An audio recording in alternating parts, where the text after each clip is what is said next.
The mirror wasn't haunted. It was hungry. Will it feed tonight? Tonight, we venture where even the dust dares not settle, to a house with one attic and one mirror, where the reflection never quite matches the room behind you.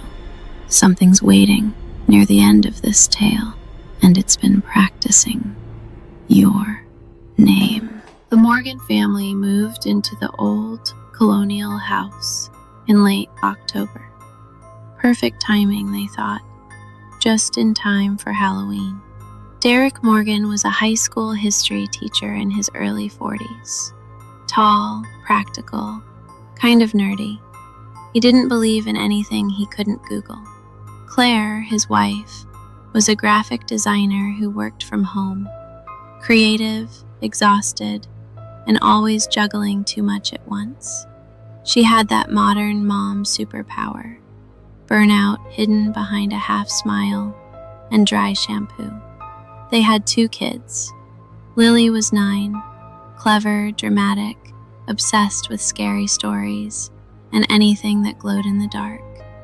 She wore black nail polish and carried her tablet everywhere. Max, age 5, was quieter.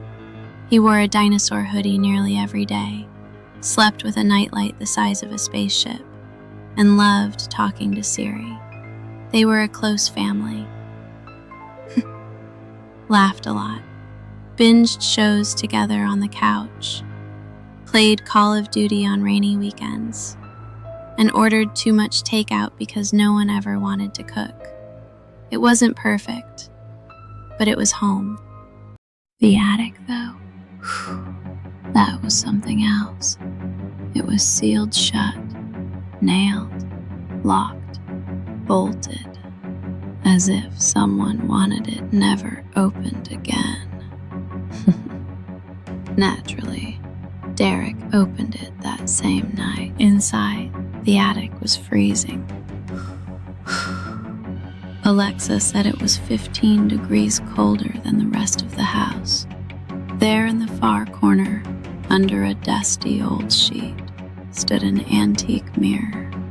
7 feet tall, gilded frame, tarnished gold, but still strangely pristine, like it had been waiting for someone special.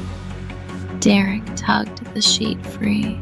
Dust exploded into the air, and the mirror, flawless, not a scratch, not a speck, but the reflection was wrong. The attic behind him looked the same, except, but in the attic, something waited.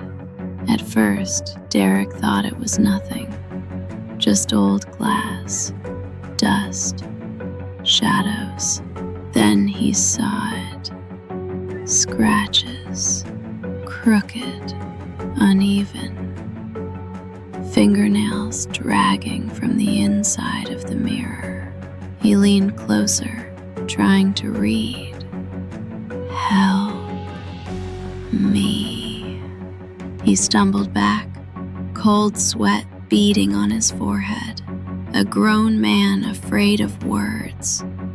He slammed the door shut, ran downstairs. He told his wife. She laughed, said it was nothing, said he was imagining it, but fear makes a man persuasive. And so she climbed the stairs with him, one step at a time, heart pounding. When the drape fell again, the words were still there, scratched deep into the glass. And instead of mocking, she stared, terrified, yet strangely drawn to it, like a moth to a candle, because some messages are not meant to be ignored. Now, my sweet victim of shadows, we watch a family learn the price of curiosity. A message appears where mirrors never speak, and somebody very small, answers. Listen closely. They sit close. The lamp breathes a tired light. She speaks first, voice low, raw with worry. It says, "Help me." He swallows. "You saw it." She nods. She rubs her hands together, trying to be practical. Maybe kids. A prank. Maybe we're overreacting. He stares at the empty space where the mirror lives. Pranks don't scratch glass from the inside. He says, "I know," she whispers, "but what if it's a message from someone who's trapped?" Down the hall, the air was still. Only the hum of a single lamp dared to breathe. Two small shadows stood frozen on the staircase. A sister, a brother, eyes wide, hearts racing. They had heard every word. "Help me!" It echoed in their minds like a dare with a single touch. The air turns cold enough to bite. They try to pull away, but the hands are stronger, paler, hungrier. The glass, it stretches like skin. It folds around their wrists. A tremor runs through the attic floor.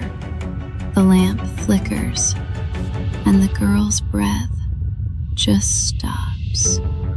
The boy tries to scream, but the sound gets swallowed. The mirror ripples once, then stills. They're gone. No trace, no struggle, only dust and two faint shapes drifting behind the glass. So, now you understand. The mirror doesn't just show what's trapped inside. It wants more. That's why it whispers. That's why it calls. And if you ever lean too close, if you ever see it breathing, you'll feel those same hands reach for you. They'll find your reflection. They'll find your warmth. And once you touch back, you belong to the mirror. Come closer, sweetheart. Don't keep the mirror waiting.